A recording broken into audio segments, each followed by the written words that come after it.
Activity के लिए जो मैक्सिमम एनर्जी आता है वो आती है एटीपी और सीपी से, adenosine triphosphate and creatine phosphate से।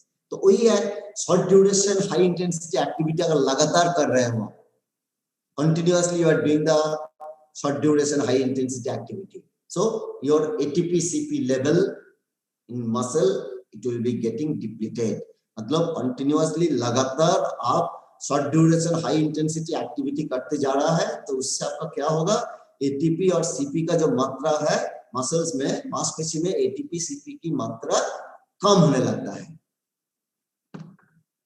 And long term activity, long term activity क्या बोला था, जैसे एरोबिक मेटाबॉलिज्म बोला था, एरोबिक सिस्टम, उसमें क्या है आपका एरोबिक ग्लाइकोलाइसिस है, ग्लूकोज या ग्लाइकोजेन से पाइरुविक एसिड बनेगा, फिर पाइरुविक एसिड क्या होगा, साइटोसोल से, मतलब liquid part of the cell, cytosol से आपका कहां हो जाएगी, it will enter into the mitochondria.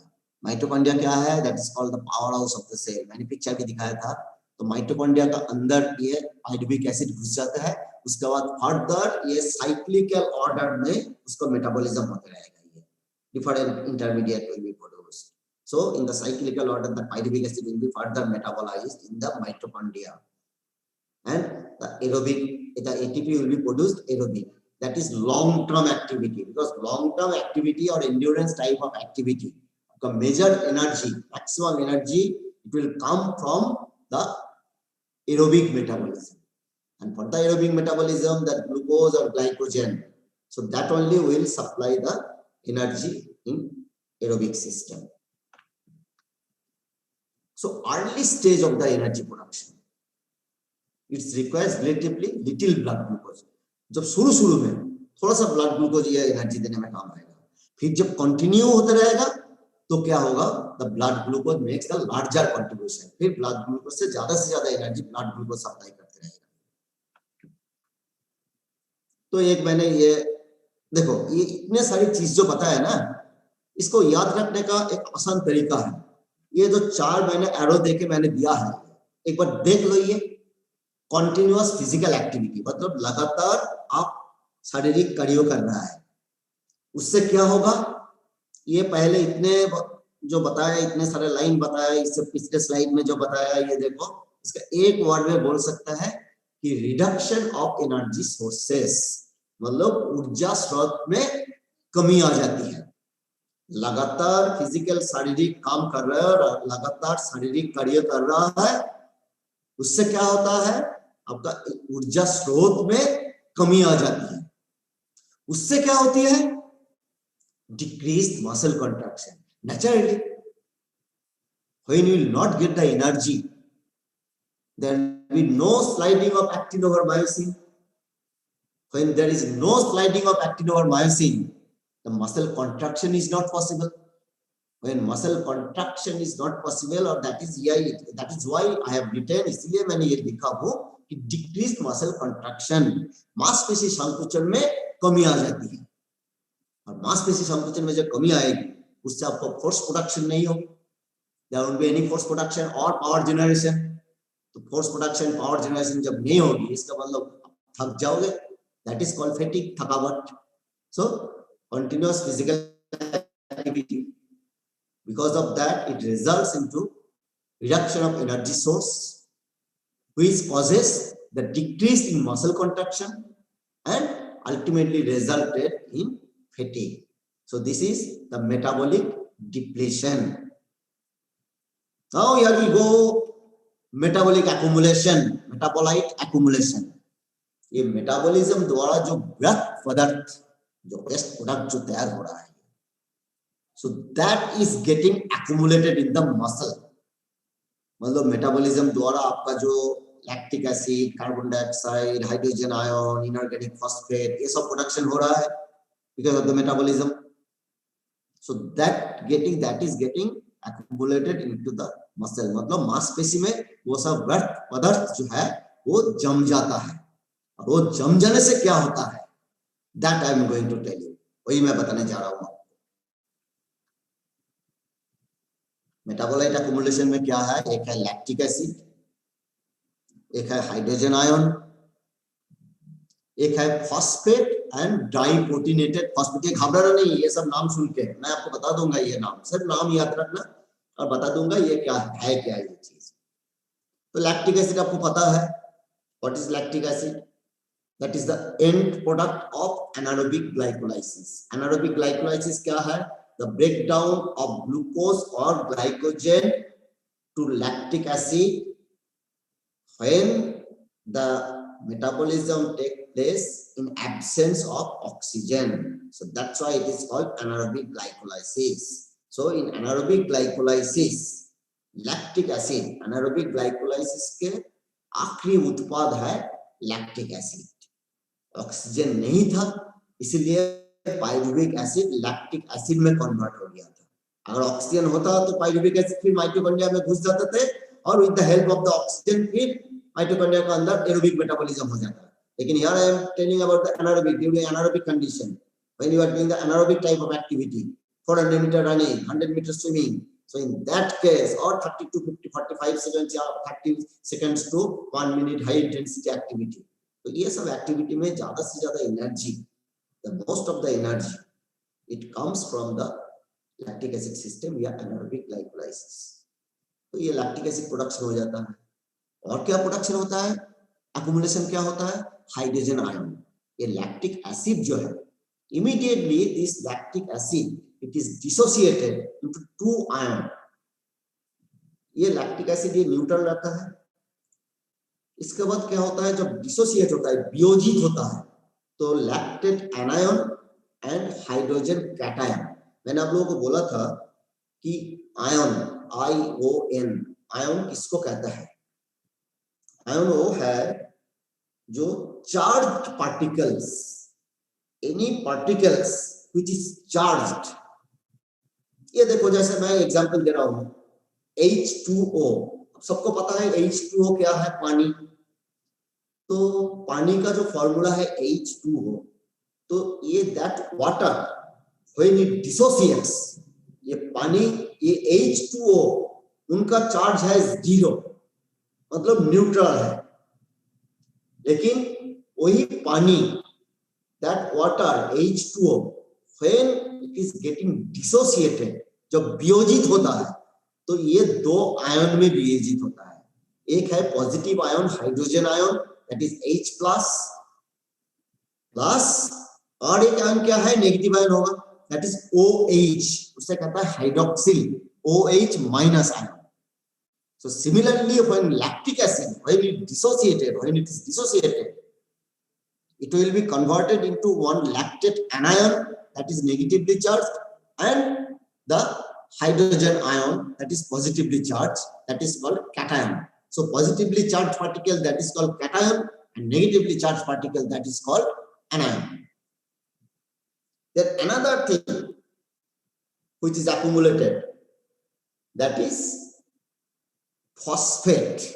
मैंने आप लोगों को बोला था व्हेन एटीपी ब्रेक्स डाउन, जब एटीपी ब्रेक डाउन होता है तो उससे क्या मिलता है? एडीपी मिलता है, और वहां से एटीपी से एक इनऑर्गेनिक फॉस्फेट निकल आती है। So that phosphate, that is PI, PO4, inorganic phosphate or carbonic phosphate. In that, if you put one more hydrogen ion, और एक हाइड्रोजन अगर फॉस्फेट में अगर टैग करोगे तो HPO4 उसका चार्ज है -2, so that is called diprotonated phosphate. ये इतना याद रखो, डाइपोटिनेटेड फॉस्फेट। तो जब भी फॉस्फेट निकलेगा वो भी हाइड्रोजन के साथ कंबाइन होकर फिर डाइपोटिनेटेड फॉस्फेट बनाता है। तो ये सब चीज जो है ये सब एक्युमुलेट हो जाता है, lactic acid, hydrogen ion, phosphate and diprotonated phosphate. तो ये क्या नुकसान करता है?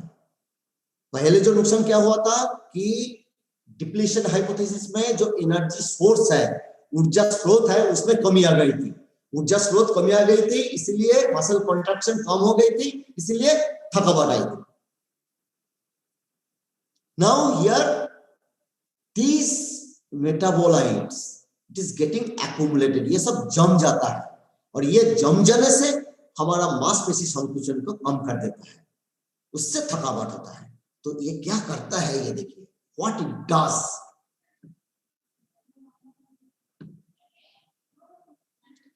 The lactic acid accumulation in the blood, it is directly related to hydrogen ion accumulation. अभी आपको समझ में आ गया होगा कि लैक्टिक एसिड क्या होता है जब डिसोसिएट होता है लैक्टिक एनायन में एंड हाइड्रोजन कैटायन में। तो लैक्टिक एसिड जितना ज्यादा होगा, more the lactic acid will be accumulated, more the hydrogen ion will be accumulated. Lactic acid जितना ज्यादा होगा हाइड्रोजन आयन भी उतना ज्यादा जम जाएगा। अभी करता क्या है ये हाइड्रोजन आयन, इससे मसल कॉन्ट्रैक्शन में क्या असर पड़ता है? हाइड्रोजन आयन अगर ज्यादा हो जाता है, ये हाइड्रोजन आयन जो है ना हमारा बॉडी में, that is the actually main culprit for fatigue. थकावट के लिए हाइड्रोजन आयन जो है ना, ये है मेन कल्प्रिट। ये बहुत इंपॉर्टेंट लाइन है, ये गीता समझ के रखना है। ये लाइन जो है that hydrogen ion it blocks the calcium channel which prevents the formation of actomyosin complex।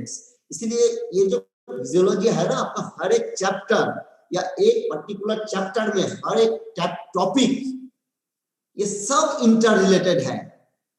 अब देखो, अपने 2 क्लास पहले मैंने आप लोगों को पढ़ाया था एक्टोमायोसिन कॉम्प्लेक्स।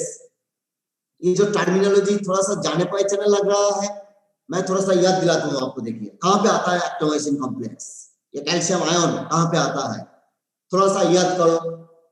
थोड़ा सा 2 क्लास पीछे चला जाओ, लास्ट टू लास्ट क्लास में चला जाओ। The mechanism of muscle contraction, the nerve impulse reach to neuromuscular junction, the acetylcholine is released. Then next step क्या है? The action potential it develops in the sarcolemma। When the action potential develops in the sarcolemma, the calcium ion is released from the sarcoplasmic reticulum. When the calcium ion is released from the sarcoplasmic reticulum, what it does, it will combine with troponin and it removes the inhibitory protein, the topomyosin. वो क्या किया था? Topomyosin which covered the binding site of the actin. So when with the help of the troponin, this calcium ion and troponin together, it removes the topomyosin. Then the myosin head, तो myosin head क्या था? मैंने बोला था एक चप्पू का जो end point है, flat portion जो है, so that head which forms the cross bridge, that will combine with actin molecule. Actin के साथ combine होगा. That is called actomyosin complex. So calcium ion जब तक रिलीज नहीं होगा, एक्टोमायोसिन कॉम्प्लेक्स तब तक फॉर्म नहीं होगा। तो एक्टोमायोसिन कॉम्प्लेक्स अगर फॉर्म नहीं होगा तो क्या होगा?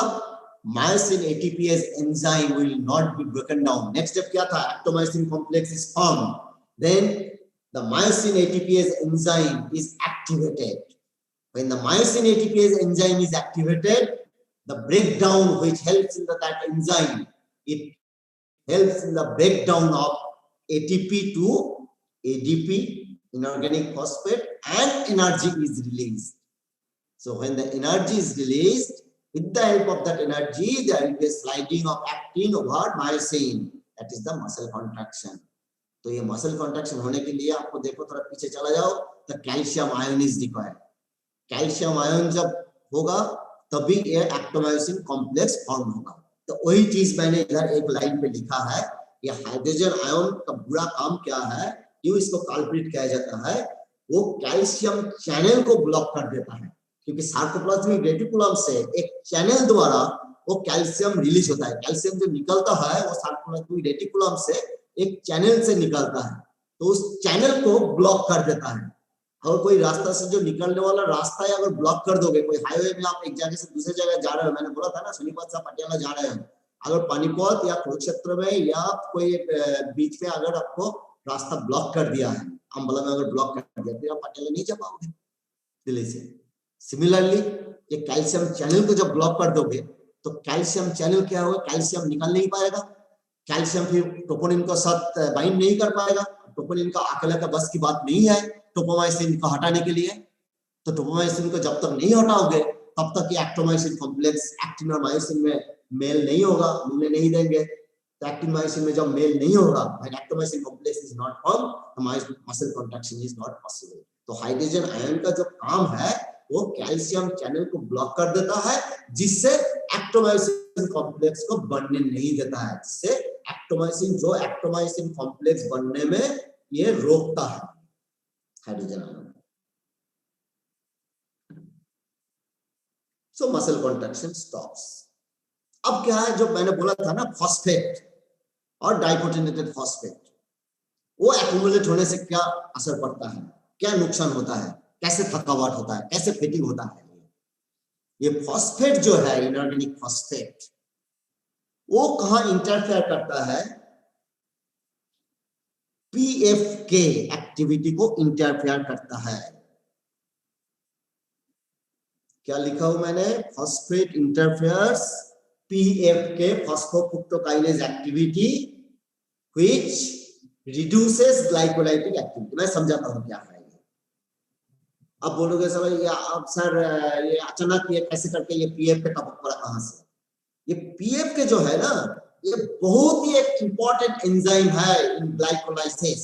ग्लाइकोलाइसिस पता है, मैंने बोला था लास्ट क्लास में, एनर्जी मेटाबॉलिज्म में बताया था glycolysis, the breakdown of glucose और glycogen to pyruvic acid in aerobic condition, and breakdown of glucose or glycogen to lactic acid in anaerobic condition, that is anaerobic glycolysis. So glycolysis मतलब breakdown of glucose और glycogen।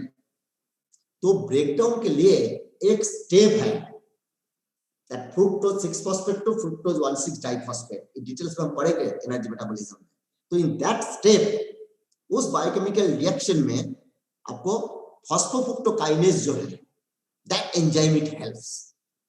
अब phosphate क्या काम करता है, क्या असर पड़ता है उसका ऊपर, वो जो फॉस्फोफ्रुक्टोकाइनेज को एक्टिविटी को ये इंटरफेयर करता है, मतलब उस एक्टिविटी को हैम्पर करता है, हैम्पर्स, इसको नुकसान पहुंचाता है। ये फॉस्फोफ्रुक्टोकाइनेज एंजाइम एक्टिविटी को ये नुकसान पहुंचाता है। सो इट इंटरफेयर्स, उसमें दखल अंदाजी करता है, ये वो एक्टिविटी को ठीक से करने नहीं देता है फॉस्फोफ्रुक्टोकाइनेज एक्टिविटी। तो अगर ग्लाइकोलाइसिस भी डिफरेंट स्टेप्स है, तो बीच में एक स्टेप, एक रिएक्शन में बंद करोगे तो आगे रिएक्शन नहीं बनेगा, फिर पाइरुविक एसिड नहीं बन पाएगा, फिर एटीपी प्रोडक्शन, जिसके लिए ये सब मेटाबॉलिक एक्टिविटी, मेटाबॉलिक पाथवे क्यों होता है, हमारा एक ही मकसद है, to get the ATP, and उसी एटीपी से क्या है, हमें एनर्जी मिलती है, और उसी एनर्जी का सहायता से क्या करता है, हमारा मसल कॉन्ट्रैक्शन होता है। तो मसल कॉन्ट्रैक्शन से क्या होता है, एक्टिविटी होता है। तो एक जगह में रास्ता बंद कर दो, मतलब फॉस्फोफ्रुक्टोकाइनेज एक्टिविटी अगर बंद हो गया, उसको अगर इंटरफेयर हो गया, उसका हैम्पर हो गया, उसको दखलंदाजी कर दिया किसी ने आके, एक्टिविटी करने नहीं दे रहा है, तो क्या होगा, ग्लाइकोलाइसिस आगे नहीं बढ़ेगा, ये steps. So that's why the phosphor क्या करता है, इट इंटरफेयर्स द फॉस्फोफ्रुक्टोकाइनेज या PFK activity which reduces the glycolytic activity. तो ग्लाइकोलाइसिस कम हो जाता है। तो ग्लाइकोलाइसिस के दौरान जो एटीपी प्रोडक्शन होता है, वो एटीपी बंद हो जाती है। अगर एटीपी प्रोडक्शन नहीं होगा, फिर एनर्जी, बार-बार मैं वही बोल रहा हूं, एनर्जी नहीं होगी, फिर एनर्जी नहीं होगी तो मसल कॉन्ट्रैक्शन नहीं होगी, मसल कॉन्ट्रैक्शन नहीं होगी तो fatigue. And the phosphate, it also interferes the binding of calcium with troponin. Hydrogen क्या कर रहा था, हाइड्रोजन कैल्शियम को निकालने नहीं दे रहा था, तो इसीलिए ट्रोपोनिन के साथ बाइंड नहीं कर पा रहा था, और ये उससे भी एक कदम आगे है फॉस्फेट।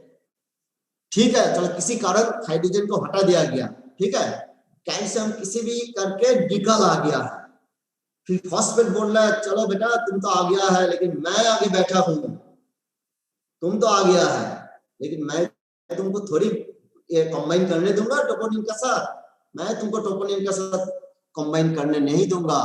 ट्रोपोनिन के साथ तुम जब तक नहीं मिलोगे तो ट्रोपोमाइसिन को नहीं हटा पाओगे। तो ये फॉस्फेट का ये काम है, ये फॉस्फेट का ये असर पड़ता है ये मसल कॉन्ट्रैक्शन में। So phosphate also it interferes the binding of calcium with troponin. Calcium और ट्रोपोनिन में बाइंडिंग को रोकता है ये फॉस्फेट, ये इनऑर्गेनिक फॉस्फेट है।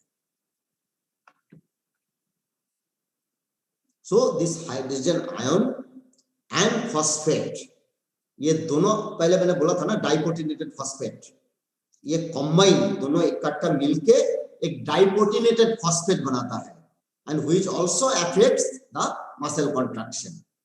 So तो ये है the metabolic accumulation, ये लैक्टिक एसिड, ये हाइड्रोजन आयन या फॉस्फेट, इनऑर्गेनिक फॉस्फेट या डाइपोटेनेटेड फॉस्फेट, ये चीज सब जितने ज्यादा जम जाता है, इससे क्या होता है, आपको कोई कैल्शियम को निकालने नहीं देता है, कोई कैल्शियम को ट्रोपोनिन को साथ बाइंड करने नहीं देता है, तो उससे मसल कॉन्ट्रैक्शन को असर पड़ता है, मसल कॉन्ट्रैक्शन नहीं हो पाता है, उसी से थकावट होता है, दैट कॉजेस द फैटिग। तो वही मैंने लिखा है, देखो इतने सारी चीज जो है एक लाइन पे आप बोल सकते हो, कंटिन्यूअस फिजिकल एक्टिविटी, लगातार शारीरिक कार्य, एक्यूमुलेशन ऑफ वेस्ट प्रोडक्ट, पिछले स्लाइड में क्या लिखा था इसी जगह में, डिप्लीशन ऑफ एनर्जी सोर्स, बस डिफरेंस उतना ही है, ये बाकी सब सेम है। उधर भी क्या था पिछले स्लाइड में, continuous physical activity, depletion of energy source, decrease muscle contraction and fatigue. यहाँ पे क्या है, कंटिन्यूअस फिजिकल एक्टिविटी, लगातार शारीरिक क्रिया, उससे क्या होता है, एक्यूमुलेशन ऑफ वेस्ट प्रोडक्ट, मतलब व्यर्थ पदार्थ जो है वो जम जाता है, उससे क्या होता है, डिक्रीज मसल कॉन्ट्रैक्शन, मांसपेशी संकुचन में कमी आते हैं, रिजल्टेड इन अल्टीमेटली क्या होता है, which is causes the fatigue, थकावट होती है।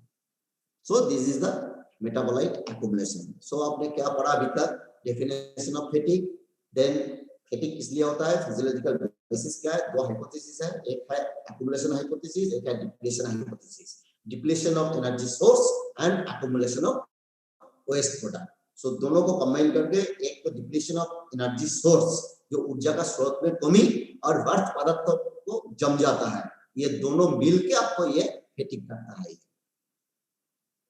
एक्चुअली ये जो फैटिग है ना, इट्स ए प्रोटेक्टिव मैकेनिज्म। अब ये मत सोचना कि कभी फैटिग नहीं होगा, कभी फैटिग नहीं होगा तो इसका मतलब क्या काम से है, आपका मसल तो 2 दिन में खत्म हो जाएगा। फिर ये इसलिए है कि हमारा जब एक्टिविटी कर रहा है, मसल कॉन्ट्रैक्शन हो रहा है, उसके वजह से हम एक्टिविटी कर पा रहा है, लेकिन कंटिन्यूअस मसल कॉन्ट्रैक्शन होते होते एक जगह में उसको जवाब देना ही देना है। ये तो कंटिन्यूअस मसल कॉन्ट्रैक्शन कर रहा है, मसल को रेस्ट नहीं दे रहा है आप लोग, तो क्या होगा, 2 दिन में मसल मर जाएगा। ये बच्चों के जान लोगे क्या आप? ये सोचो, किसी को अगर कंटिन्यूअस ऑफ एक्टिविटी, इसीलिए आपने देखा होगा कोई भी कारखाना हो या कोई भी इंडस्ट्री हो या कोई भी वर्कर हो, मजदूर हो, उसको ऐसे तो नहीं है कि लगातार उससे काम कराया जाएगा, काम किया जाएगा, बीच में उसको रेस्ट भी देना पड़ेगा, नहीं तो आगे वो काम कैसे करेंगे वो जब थक जाएंगे तो इसलिए ये हमारा बॉडी का ये सिस्टम है, ऑटोमेटिकली जब भी कंटिन्यूअस एक्टिविटी होते होते जब देखेगा कि हमारा बॉडी, ये सब जो है ना, ये सब हमारा नर्वस सिस्टम और ये मस्कुलर सिस्टम के साथ एक पूरा एकदम काम करते करते ये हमारा ब्रेन में मैसेज जाता है कि कब तक तुम कर पाओगे।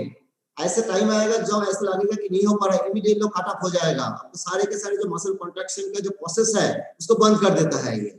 इसलिए हाइड्रोजन आयन प्रोडक्शन होता है। हाइड्रोजन आयन प्रोडक्शन हम काल्पित बोल रहा है, लेकिन ये चाहिए, ये जब तक हाइड्रोजन आयन ये नहीं होगा ना, तब तक इसको बंद नहीं करेंगे, तब तक एक्टिविटी बंद नहीं करेंगे। नहीं तो अगर हाइड्रोजन आयन नहीं आएगा, ये फॉस्फेट अगर नहीं होगा, तो ये लगातार कैल्शियम निकालते जाएगा, ट्रोपोनिन के साथ बाइंड होते जाएगा, muscle sliding of actin of over myosin होते रहेगा, कॉन्ट्रैक्शन होते ही रहेगा, लेकिन बाद में क्या होगा, कॉन्ट्रैक्शन होते होते एक टाइम जो है मसल मर जाएगा, आगे काम नहीं कर पाएगा फिर ये। तो इसलिए एक टाइम के बाद उसको ब्रेक देना ही देना है। So this is comes under the protective mechanism. Now some recovery methods. ये फैटिग से बचने के लिए, ताकि जल्दी फैटिग ना हो, फैटिग होगा, कंटिन्यूअस एक्टिविटी करोगे अगर ये नहीं दोगे तो फैटिग होगा। प्रश्न यह है कि ये जल्दी फैटिग ना हो, उससे बचने के लिए, मसल को बचाने के लिए क्या होगा, recovery methods, treatment of fatigue, fatigue को कैसे ट्रीट किया जाता है, उसके लिए this is very very important, that is proper work rest cycle. वो क्या है, work rest, work rest, work rest, एक साइकिल होता है, ये साइकिल चलता है। ये काम करो, थोड़ा सा विश्राम दे दो, फिर काम करो, थोड़ा सा विश्राम दे दो, फिर काम करो, थोड़ा सा विश्राम दे दो। जैसा बहुत सारे ऐसे मजदूर जो जब काम करता है, जो ये अभी मेरे ही बात ले लो, मैं एक क्लास ले रहा हूँ, अगर ये सारे दिन अगर कंटिन्यूअस मैं फिजियोलॉजी पढ़ाते जा रहा हूँ, मैं पढ़ा पाऊंगा क्या? नहीं पाऊंगा, नहीं पढ़ा पाऊंगा मैं, और आप लोग भी सुन नहीं पाओगे, एक टाइम आएगा थक जाओगे।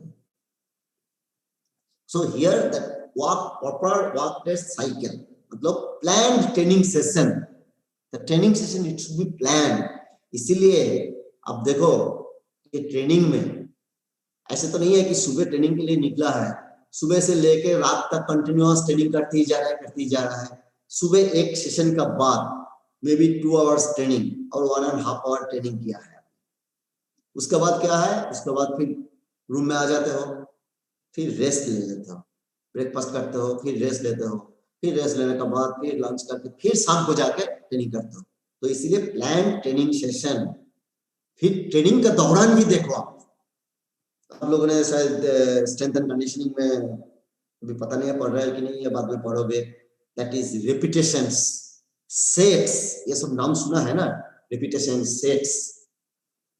तो 2 रिपीटेशन, सपोज कोई एक one set, it is the combination of so many repetitions, and in between repetitions there is a recovery, some recovery is given, मतलब थोड़ा सा टाइम दिया जाएगा, विश्राम दिया जाएगा 2 रिपीटेशंस का बीच में, फिर 2 सेटों का बीच में, in between 2 sets also the recovery is given. So that's why the proper work rest cycle this is called. इससे क्या होगा, the appropriate rest was मिलता है, उससे क्या होगा, ये जब रेस्ट मिलेगा आपको, it facilitates the blood flow to the muscles में ब्लड फ्लो को बढ़ाता है। उससे क्या होगा, ब्लड फ्लो जब बढ़ेगा, ऑक्सीजन, ब्लड क्या करता है, ब्लड का काम देखो, फंक्शंस ऑफ ब्लड, जो फर्स्ट ये कार्डियोवास्कुलर सिस्टम में पढ़ा था वो अभी काम में आ जाएगा। तो ब्लड जब ज्यादा जाएगा तो मतलब ज्यादा ऑक्सीजन जाएगा, ज्यादा ऑक्सीजन जाएगा तो removal of the metabolites, removal of the waste product. फिर active recovery, this is very very important. Recovery 2 तरीका का होता है, विगोरस एक्टिविटी कर रहा है, हमने जम के ये एक्टिविटी किया है, विगोरस एक्टिविटी, बहुत अच्छा ट्रेनिंग किया है, उसके बाद अब 2 तरीके से आप विश्राम ले सकते हो। एक है एकदम सीधा बैठ गया, चुपचाप एक्टिविटी के बाद बैठ गया, that is called passive recovery. और एक्टिविटी का बाद जब आपने लो इंटेंसिटी में या 30 to 40% of your VO2 max, 30 to 40% of maximum aerobic capacity, उस इंटेंसिटी में अगर आप एक्टिविटी करोगे, मतलब low intensity activity after the vigorous training, after the hard workout, so that during the recovery period, that low intensity activity, that is considered as active recovery, वो active recovery का नाम से जाना जाता है। एक्टिव रिकवरी में फायदा क्या है, इस टाइप का होता है एक्टिव रिकवरी, जैसे आप लोग सभी ने करते हो, जैसे या अपना ट्रेनिंग्स को कराते हो, जैसे jogging, swimming, then cycling also, but low intensity. So this comes under the active recovery, मतलब after exhaustive workout, the hard workout क्या है, vigorous training क्या है, उसके बाद रिकवरी का दौरान, during recovery, instead of sitting quiet, आपको बैठना नहीं, so that will come on the passive recovery, फिर रिकवरी स्लो हो जाती है। So jogging, swimming after exhaustive workout, तो उसमें क्या होता है, quick removal of metabolites from the muscle. हमारा जो ये सब जम गया था ना, जैसा लैक्टिक एसिड, हाइड्रोजन आयन, ये सब जम गया था, ये बहुत जल्दी जल्दी ये निकल जाते हैं। अब ये देखिए, just to think, lactic acid क्यों बना था, ऑक्सीजन के कमी के कारण बना था लैक्टिक एसिड। तो लैक्टिक एसिड जो है, एक तरफ माना जाता है कि दैट कॉजेज द फैटिग, क्यों, क्योंकि लैक्टिक एसिड से हाइड्रोजन आयन निकलता है, और उस हाइड्रोजन आयन कैल्शियम को ब्लॉक कर देता है चैनल को, उससे मसल कॉन्ट्रैक्शन नहीं होता है। अब जो लैक्टिक एसिड बना था, फिर सोचो किस लिए बना था? ऑक्सीजन का कमी के कारण, एनारोबिक कंडीशन में ऑक्सीजन का कमी थी, इसीलिए लैक्टिक एसिड बन गया था, जो मसल कॉन्ट्रैक्शन को बंद कर रहा है। अब देखो रिकवरी का दौरान जिस कारण लैक्टिक एसिड बना था, उसी कारण को आप अगर हटा दिया तो फिर lactic acid will be remove. कैसे? क्योंकि ये जो जॉगिंग, स्विमिंग, ये जो एक्टिविटी मैं बोल रहा हूं ना, लो इंटेंसिटी एक्टिविटी है। ये लो इंटेंसिटी एक्टिविटी क्या है? उसका एनर्जी सोर्स क्या है? एरोबिक है। मतलब this is the aerobic condition है, this is the aerobic activity. In aerobic activity you are getting sufficient amount of oxygen. अगर आपने थोड़ा aerobic activity, low intensity aerobic activity करोगे, इसका मतलब है आपने ज्यादा से ज्यादा ऑक्सीजन ले रहा हो। तो रिकवरी के दौरान उसी ऑक्सीजन का सहायता से ये फिर लैक्टिक एसिड को रिमूव कर सकता है। ये लैक्टिक एसिड को with the help of the oxygen, बिना ऑक्सीजन, बगैर ऑक्सीजन लैक्टिक एसिड बना था। फिर अगर ऑक्सीजन मिल गया ना, हमारा सेल्स को, टिश्यूज को ऑक्सीजन मिल गया, फिर वो क्या करेंगे? लैक्टिक एसिड को दोबारा उसको रिमूव करेंगे। कैसे? ऐसे कि उसको इंजेक्शन जैसे निकाल के बाहर फेंक देंगे? नहीं, उसी लैक्टिक एसिड को दूसरे इंपॉर्टेंट चीज में कन्वर्ट कर देते हैं।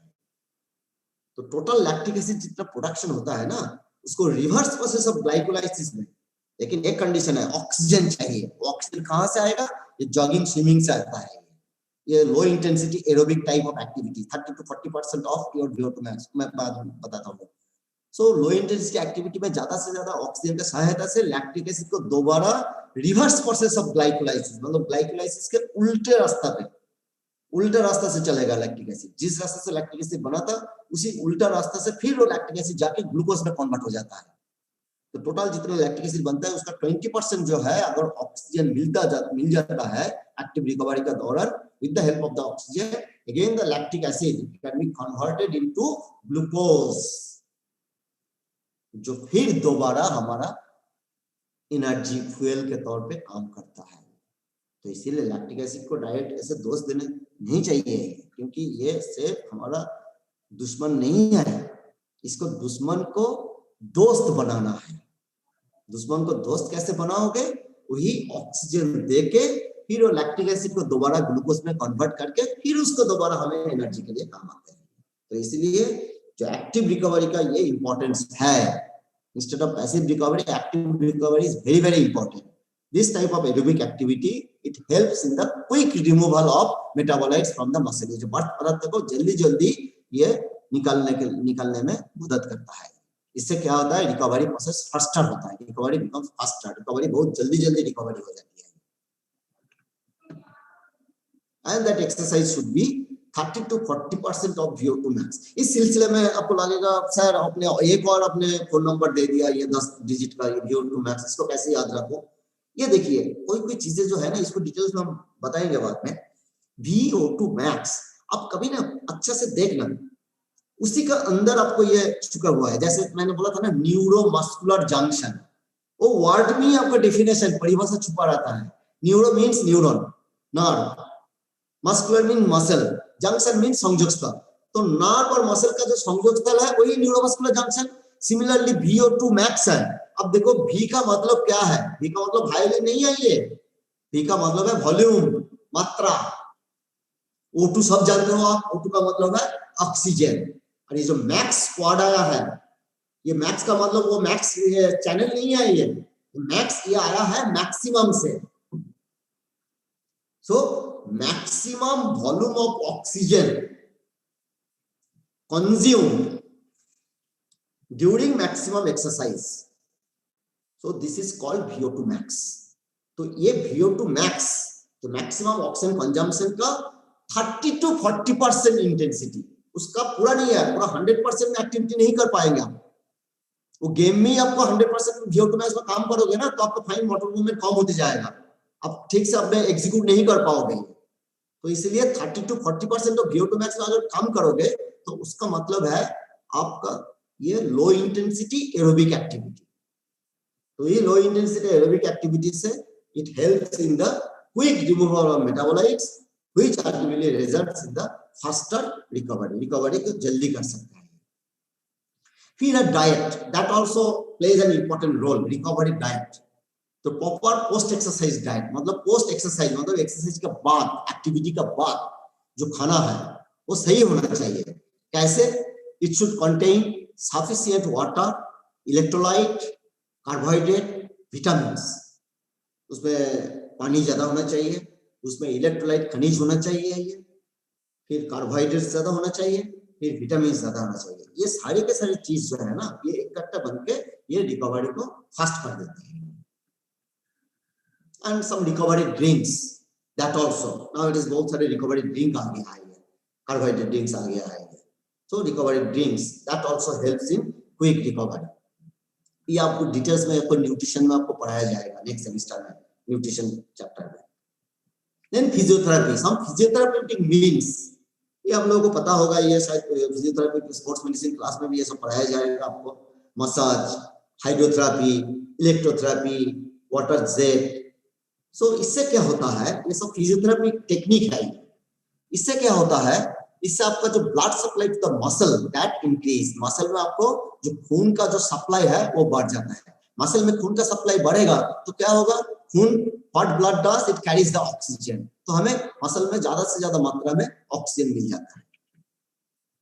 And that helps in the removal of waste product. कैसे अभी बोला था lactic acid reverse process glycolysis में जाना है, हाइड्रोजन को निकालने में लिए हेल्प करेगा ये, तो that helps in the removal of waste product. Then now I am approaching to the end of the topic, the rest। जो अभी ज्यादा से ज्यादा लोग अब रेस्ट भी हो, अब लोग अभी तो कोई एक्टिविटी तो है नहीं अभी ज्यादा, नहीं तो अगर आप इधर होते तो मॉर्निंग इवनिंग एक्टिविटी कंटिन्यूअस रहते थे। तो रेस्ट और good sleep in the horizontal position, ये horizontal position this is very important, that word also is very important, the horizontal position.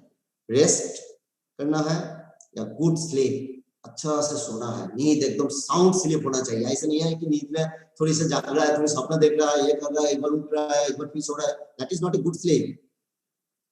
तो रेस्ट और गुड स्लीप ऐसे हॉरिजॉन्टल पोजीशन में, not खड़े खड़े, नॉट सिटिंग कंडीशन, ऐसे बैठ के सोना नहीं है, ऐसे खड़े खड़े सोना नहीं है, एकदम लेट के हॉरिजॉन्टल पोजीशन में रेस्ट और गुड स्लीप।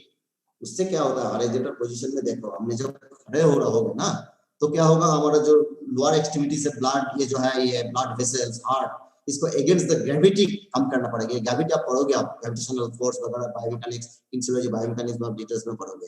तो ये फायदा क्या है हॉरिजॉन्टल पोजीशन में, it helps in the faster recovery and that our heart and the blood vessels, it does even lungs, it does the minimum activity. इसका बगैर कोई कष्ट करके आराम से ये हॉरिजॉन्टल पोजीशन में एक्टिविटी कर सकता है। तो हार्ट को वो रेस्ट मिलेगा, आपको ब्लड वेसल्स को उतना तकलीफ नहीं मिलेगा क्योंकि अगेंस्ट द ग्रेविटी काम नहीं करना पड़ेगा। तो हॉरिजॉन्टल पोजीशन में और all the systems it will work smoothly. So this are the different recovery methods. तो हमने क्या क्या पढ़ा है, ये this is the end of this neuromuscular system.